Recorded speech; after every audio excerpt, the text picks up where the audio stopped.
Kufiri midis gjendjes së zgjuar dhe iluzionit nuk ishte një ndarje e prerë, por një shuarje graduale që linte shijen e kripës dhe të rrëshirës së pishës.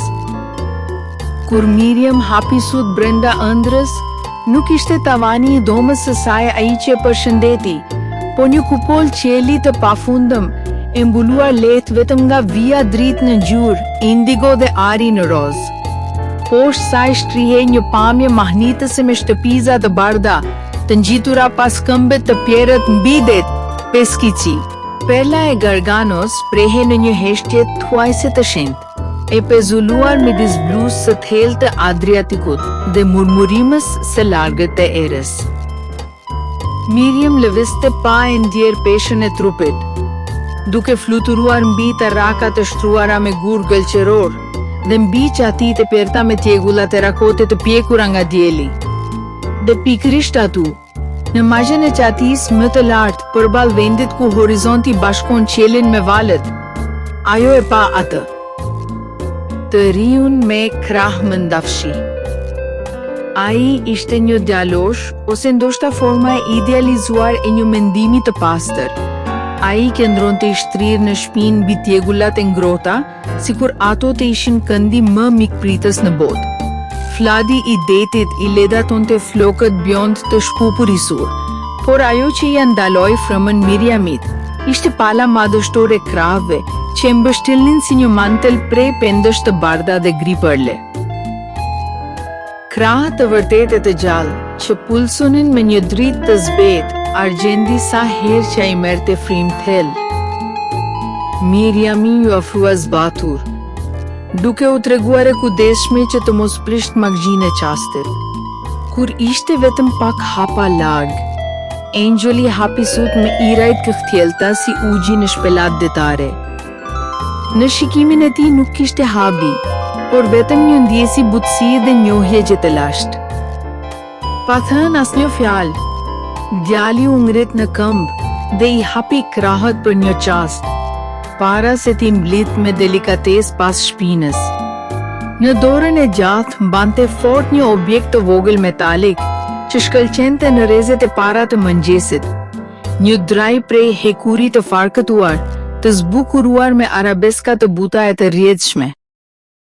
Premtimi mbi mur. Dorë për dorë, të udhëhequr nga një forcë e padukshme, por që u jepte siguri Miriami e sipërkrah përgjatë murit të ulët e piktoresk të fshatit. Humnera poshtë, Ture zbriste drejt një shtrirje deti në ngjyrë bruzi, ndërsa dielli që po linte i ngjyrostesh këmbinte me një nuancë të gjallë portokali. Përgjatë parmakut dhe murit të vogël që zgjatej mbi zbrazti, qindra drina të tjerë, disa të ndrushkure të tjerë që shkëlqenin, tregonin histori udhëtimesh, dëshirash dhe premtimes të përshpëritura në erë. Çdo draj mban një kopës ëndre që nuk pranon të harrohet, duke se i pashpëriste zëri i gjallit, pa i lëvizur fare buzët. Miriami i vendosi duart mbi ato të Angelit.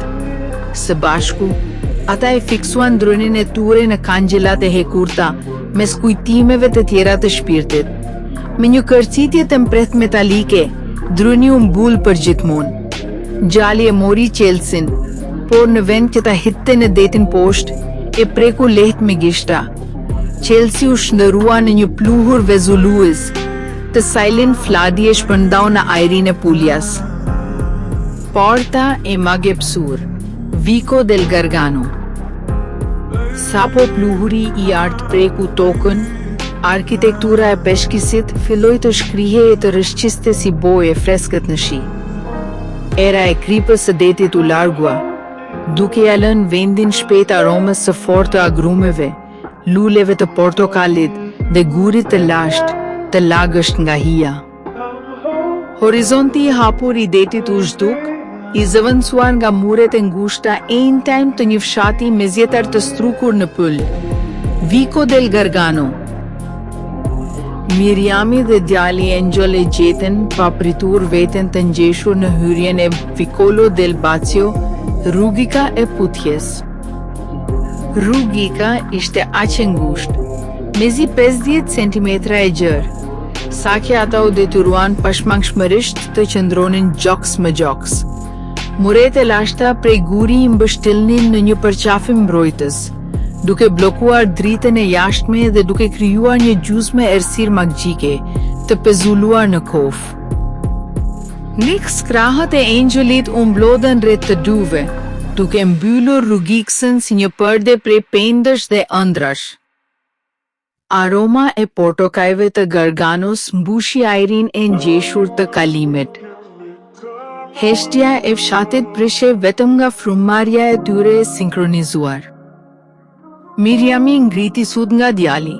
Në atë rrugic legjendare ku prej shekujsh të dashuruarit detyroheshin të preknin njëri tjetrin, ndërsa kalonin, kufiri midis realitetit zgjuar dhe fantazisë së ëndrës u bë aq i hol sa që u zhduk plotësisht. Angeli buzëqeshi dhe ndërsa e përkuli kokën drejt saj për të shuar, edhe atë kopës të fundit të distancës mes tyre, bota përreth u shkri në një dritë të ngrohtë e të artë.